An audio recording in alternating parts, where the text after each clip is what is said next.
talk about a couple special cases of lines. The first situation I want to talk about is parallel lines versus perpendicular.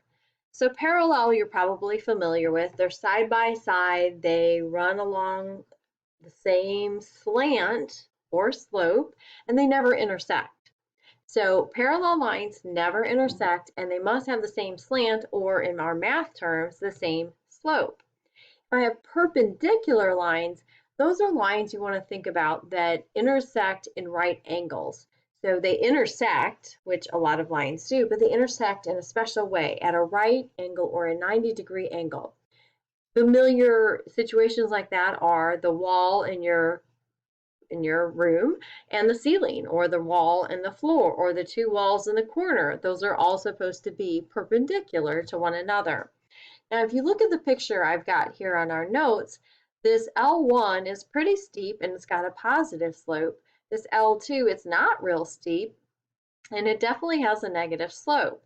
Well, it turns out with a little math, we have determined that perpendicular lines will always have what we call negative reciprocal slopes. It's a fancy way of saying they're flipped from one another and they're opposite signs. So if my first line has a slope of 7/4 positive, the perpendicular line to that, L2, is going to have the flip and an opposite sign, or -4/7. Okay, so if we're asked to determine whether a pair of lines are perpendicular or parallel, or maybe neither, we can do that a couple ways. We can certainly graph the two lines, and in our homework we might be asked to do that. But we can also take the equations and we can solve each of those equations for the y equals mx plus b form. And when I do that with these two particular examples, I find the first one, the number in front of the x is 5, so that's my slope there. In the second equation, when I solve for y, I get a -1/5 in front of x.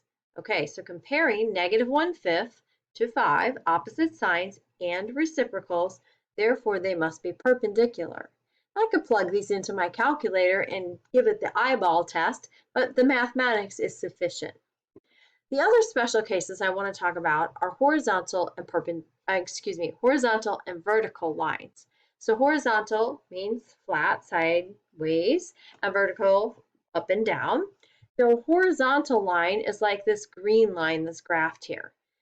Students get these confused all the time, and it's a bit frustrating for me because it's really a simple thing to avoid mistakes on. If you have a horizontal line, you want to go ahead and plot the points. So if you see this, look at the ordered pairs: -1, 1, 1, 1, 3, 1, 5, 1, 4, 1. You realize the 1 is consistent, and that is in the y equals position. Likewise, if you're given the equation y equals 1, then make yourself a table and say y is 1, 1, 1, 1, 1, and pick different x's, and then plot those. Don't just assume.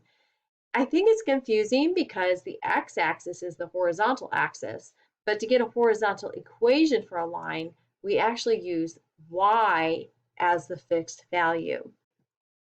So in a related manner, we have vertical lines. And for vertical lines like this blue one, if I label some points, I have 2, 5, 2, 4, 2, 0, 2, 1. Well, it's the 2 in the x position that is fixed. So my equation is x equals 2, or x equals whatever that number is. Those are our special cases. They're going to pop up here and there in our homework. If you have any questions, let me know.